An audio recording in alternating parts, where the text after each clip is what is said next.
आज हम एक बहुत ही इंपॉर्टेंट टॉपिक डिस्कस करने वाले हैं, कैबिनेट कमेटी ऑन सिक्योरिटी यानी सीसीएस और इसका रोल 2025 के पहलगाम अटैक के रिएक्शन में क्या था।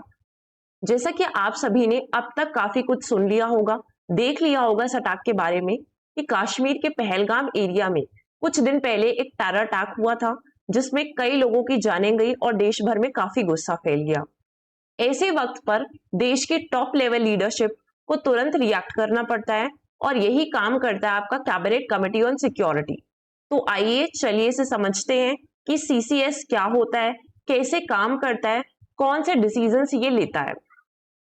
हेलो एवरीवन, मैं हूं बींगना और आप सभी का बहुत बहुत स्वागत करती हूँ लर्निफाई आईक्यू की यूट्यूब चैनल पर। ये देश की सबसे पावरफुल कमेटी होती है जो नेशनल सिक्योरिटी के डिसीजंस लेती है। इसमें कौन कौन प्रेजेंट होता है, कौन कौन से ऐसे लोग हैं या की मिनिस्टर्स हैं जो उसका पार्ट होते हैं। सबसे पहले देखिए चेयरमैनशिप किसके पास होती है, प्राइम मिनिस्टर के पास, है ना, जैसे कि अभी पीएम मोदी है। ओके, इसके बाद आते हैं आपके home minister Amit Shah, defence minister currently Rajnath Singh है, एक्सटर्नल अफेयर मिनिस्टर हैं doctor S Jaishankar and finance minister Nirmala Sitharaman. तो ये सारे इसके की मेंबर्स होते हैं। कॉम्पोजिशन ऐसा ही रहेगा, पर्सनालिटीज चेंज हो सकती हैं। आइए देखते हैं इस कमेटी की कुछ की डिटेल्स। सबसे पहले बात आती है फॉर्मेशन की।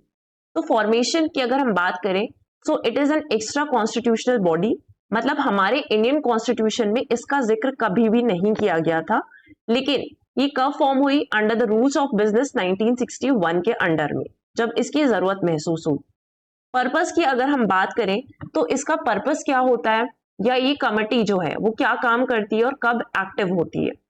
तो कमेटी की अगर हम एक्टिव होने की बात करें तो जब देश पर हमला हो या बॉर्डर पे तनाव बढ़े, ठीक है, तब ये कमेटी एक्टिव हो जाती है। Committee defence expenditure, internal security और फॉरेन अफेयर्स जैसे नीतिगत मुद्दों पर फैसले लेती है। Apart from this, policy making and decisions related to army भी इसी कमेटी के द्वारा ही लिए जाते हैं। The CCS is also responsible for maintaining coordination between countries' intelligence agencies and security forces. So ये सारे important मुद्दे हैं जिस पर ये कमेटी फैसले लेती है। इसका पर्पस यही है जिसके लिए फॉर्म हुई है। ठीक है, अगर हम बात करें चेयरमैन की तो हम ऑलरेडी डिस्कस कर चुके हैं कि प्राइम मिनिस्टर ऑफ इंडिया इसके चेयरमैन होते हैं, चेयरपर्सन होते हैं। की मेंबर्स की अगर हम बात करेंगे तो ऑलरेडी हमने इसको भी डिस्कस कर लिया कि कौन कौन इसके मेंबर्स होते हैं। इसके अलावा क्या इस कमेटी में सिर्फ यही 4 लोग हैं, 4-5 लोग हैं जो इस कमेटी में बैठेंगे और कोई नहीं बैठेगा क्या? तो बिल्कुल ऐसा नहीं है। बहुत सारे एक्सपर्ट्स और स्पेशल इनवाइटीज इसका पार्ट होते हैं, जैसे हमारे नेशनल सिक्योरिटी एडवाइजर हैं, है ना, करेंटली आप जानते हैं कौन है, जो भी उस टाइम पे करेंटली होगा वो उसका पार्ट होगा। Cabinet secretary, defence secretary, home secretary, foreign secretary, ये सारे इसके इंपॉर्टेंट मेंबर्स होते हैं। सेक्रेटेरिएट की हम बात करें तो कैबिनेट सेक्रेटेरिएट जो है वो इसको एडमिनिस्ट्रेटिव, इस कमेटी को एडमिनिस्ट्रेटिव सपोर्ट प्रोवाइड करता है। पावर्स की हम बात करें तो एग्जाम्पल से आप समझ गए होंगे कि इसके पास क्या क्या पावर्स होते हैं। So it approves defence policy and major military deals, है ना, जो भी आर्म्ड फोर्सेस के इंपॉर्टेंट ऑपरेशन हैं, सारे ऑपरेशन जो हैं उनको सैंक्शन भी इस कमेटी के द्वारा ही किया जाता है। इंटरनल सिक्योरिटी में जो भी चैलेंजेस आएंगे वो इस कमेटी के द्वारा ही डिसाइड किए जाएंगे कि क्या अब उस पर रिएक्शन देना है या आगे किस तरीके से हमें काम करना है। It also finalises nuclear doctrine and strategic programmes, ये सारे इसके इंपॉर्टेंट काम है, राइट। इसके बाद हम देख लेते हैं कुछ केस स्टडी या कुछ रीसेंट एग्जाम्पल्स जहां पर कैबिनेट कमेटी ऑन सिक्योरिटी ने काफी काम किया है। तो एग्जाम्पल्स के साथ हम समझते हैं। सबसे पहले आपको याद आ जाएगा कि 2019 में पुलवामा अटैक हुआ था, काफी हॉरिफिक अटैक था ये भी। तो a suicide bomber attacked a CRPF convo in Pulwama, killing 40 personal. तो इमीडिएट रिस्पॉन्स क्या था उस टाइम पर सीसीएस का कि उसी दिन ये मिलती है अंडर पीएम नरेंद्र मोदी और इंपॉर्टेंट की डिसीजंस लिए जाते हैं, जैसे आर्म्ड फोर्सेस को पूरा फ्रीडम दिया गया, जो पाकिस्तान के पास मोस्ट फेवर्ड नेशन का स्टेटस था उसको विड्रू कर लिया गया इंडिया के द्वारा, है ना। डिसाइड किया गया कि पाकिस्तान को डिप्लोमेटिकली आइसोलेट कर दिया जाएगा और किया भी गया था। ठीक है, जो भी सिक्योरिटी सिचुएशंस है उसको भी हम फिर से रिव्यू करेंगे और उस पर भी हम कड़े डिसीजंस लेंगे। तो ये सारे काम उस वक्त किए गए। उसके बाद कुछ फॉलो अप एक्शंस भी थे इस इंसिडेंट के बाद, जैसे Balakot air strike on terror camps in Pakistan, global pressure create किया गया at UN against terrorist organisation. एक और अगर हम एग्जाम्पल देखें तो जब इंडिया चाइना का गलवान क्लैश हुआ था, कोविड के टाइम पर ही, कोविड स्टार्ट ही हुआ था, तो उस टाइम पर भी इस कमेटी का इमीडिएट रिस्पॉन्स क्या था कि इंडियन आर्म फोर्सेस को कुछ एम्पावरमेंट दिए गए कि वो बॉर्डर्स को किस तरीके से सेफगार्ड करे जाएंगे, कुछ एक्स्ट्रा पावर्स दिए जाते हैं उस टाइम पर, ठीक है। इमरजेंसी वेपन प्रिक्योरमेंट किया गया और इंफ्रास्ट्रक्चर और मिलिट्री प्रेजेंस को लद्दाख वाले एरिया में काफी ज्यादा स्ट्रॉन्ग बनाया गया, स्ट्रेंथन किया गया। तो इस तरीके से आप समझ सकते हैं एग्जाम्पल्स के हेल्प से कि सिग्निफिकेंस क्या है सीसीएस का, कितनी ज्यादा इंपॉर्टेंट होती है। कुछ और एग्जाम्पल्स के साथ हम समझते हैं, जैसे कि अगर ईरान और इजराइल का कॉन्फ्लिक्ट हुआ तो उसका इम्पैक्ट इंडिया में क्या होगा, ये भी सीसीएस अर्जेंट मीटिंग में डिसाइड करता है। उसने उस टाइम पर मीटिंग की और रिव्यू करा कि अगर इस तरीके के कॉन्फ्लिक्ट्स चल रहे हैं जो कि काफी बड़े पैमाने पे चल रहे हैं, तो इसका इंडिया पर क्या असर होगा, इंडिया के पास क्या सिक्योरिटी प्रिपेयर्डनेस है इस सिचुएशन से वो हैंडल करने के लिए, ठीक है। वहां पर जो इंडियंस रह रहे हैं उसको हम कैसे इवैक्यूएट करेंगे और बाकी के डिसीजन।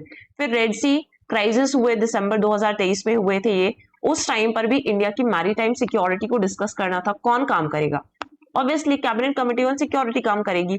और उस टाइम पर उसने इंडियन नेवी वेसल्स का इमरजेंसी डिप्लॉयमेंट किया अरेबियन सी पर, रेड सी रूट्स कितने ज्यादा सेफ है, हम वहां से किस तरीके से अपना ट्रेड कंटिन्यू करेंगे, पैसेज कैसे सेफ रहेगा इंडिया की कार्गो शिप्स के लिए, सब कुछ डिसाइड हुआ।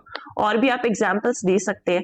तो इतने सारे एग्जाम्पल्स अगर हमने आपके सामने प्रेजेंट किए हैं तो ये चाहते हैं कि आप ज्यादा से ज्यादा कनेक्ट कर पाए कि अभी अगर रिसेंट कोई अटैक हुआ है या रिसेंट इस तरीके की सिचुएशन बन गई है तो हम एक स्टैटिक टॉपिक को किस तरीके से लिंक कर सकते हैं। हम 7-8 कमिटीज पढ़ते हैं, लेकिन 7-8 कमिटीज जो आप पॉलिटी में पढ़ते हैं उसमें हम डिटेल में नहीं जाते हैं ज्यादातर, तो हम क्या करते हैं छोटे छोटे पार्ट्स में ही देख लेते हैं उसको। लेकिन अगर आप पूरा ऑर्गेनाइजेशन कंपोजिशन देखेंगे किस तरह की सिचुएशन में एक्टिव हो जाती है, तो आप ज्यादा बेहतर तरीके से समझ पाएंगे और ज्यादा लंबे टाइम तक इसको रिटेन कर पाएंगे। अब हमारे लिए की टेकअवेज क्या है कि सीसीएस जो है वो क्राइसिस मैनेजर की तरह काम करती है during national security emergencies. CCS के जो डिसीजन होते हैं उनका लॉन्ग टर्म स्ट्रैटेजिक इम्पैक्ट होता है ना। ऐसा नहीं कि शॉर्ट टर्म रिएक्शन था, अभी काम कर दिया बस हो गया, तो इतना नहीं है। इंटीग्रेटेड अप्रोच है कि डिफेंस, डिप्लोमेसी, इकोनॉमिक प्रेशर, ये सारी चीजें हम साथ में मिलकर कैसे हैंडल करेंगे, what are the steps that should be taken उस मोमेंट में, ठीक है। तो ये सारे अब कुछ बहुत ही इंपॉर्टेंट फैक्ट हैं जो हमारे लिए जानने और याद रखने बहुत ज्यादा जरूरी है। तो अगर हम बात करें, सबसे पहले आपको ये चीज याद रखनी है कि सीसीएस कोई स्टैट्यूटरी बॉडी नहीं है, मतलब ये पार्लियामेंट के किसी एक्ट से तो नहीं बनाई गई थी, लेकिन फिर भी उसके जो डिसीजंस होते हैं वो बाइंडिंग होते हैं गवर्नमेंट पे, गवर्नमेंट को मानने ही पड़ते हैं, ठीक है। फिर कोई भी फिक्स्ड टर्म नहीं होता इनके मेंबर्स के लिए। जितने भी मेंबर्स हैं जब तक वो कैबिनेट पोर्टफोलियो होल्ड कर रहे हैं तब तक वो ही इसके मेंबर्स रहेंगे। जैसे अगर निर्मला सीतारमन है, जब तक वो फाइनेंस मिनिस्टर के पद पर है तब तक वो इसकी मेंबर रहेंगी। अमित शाह हैं, जब तक वो होम मिनिस्टर रहेंगे तब तक ही इसके मेंबर वो रहेंगे। फिर क्रिएशन ऑफ सीसीएस बेस्ड होता है पीएम की अथॉरिटी पर। पीएम के पास अथॉरिटी है कि वो static committees, ad hoc committees setup कर सकते हैं और इसी के अंदर सीसीएस का क्रिएशन भी किया गया। ये हाईली कॉन्फिडेंशियल बॉडी होती है, इसके जो भी डिसीजंस रहते हैं वो आमतौर पर इतनी जल्दी मीडिया के साथ शेयर नहीं किए जा सकते, पब्लिक के साथ शेयर नहीं किए जाते हैं, क्योंकि एक्ट करना होता है और सेंसिटिव सिचुएशंस में काम करती है, तो ये कॉन्फिडेंशियल बॉडी तो होती है बहुत ज्यादा, ठीक है। It can over rule other ministries. जब नेशनल सिक्योरिटी की बात आती है तो दूसरी मिनिस्ट्रीज के डिसीजंस को भी ओवर रूल कर सकती है। तो ये सारे हमने इंपॉर्टेंट फैक्ट्स देख लिए। इस कमेटी को करंट सिचुएशन के साथ इसकी वर्किंग कि आप इससे ज्यादा चीजें गेन कर पाए, है ना, कि ये टॉपिक इतना इंपॉर्टेंट क्यों है, करंट सिचुएशन में इसका क्या यूज था। तो आज के इस वीडियो में इतना ही। Thank you everyone.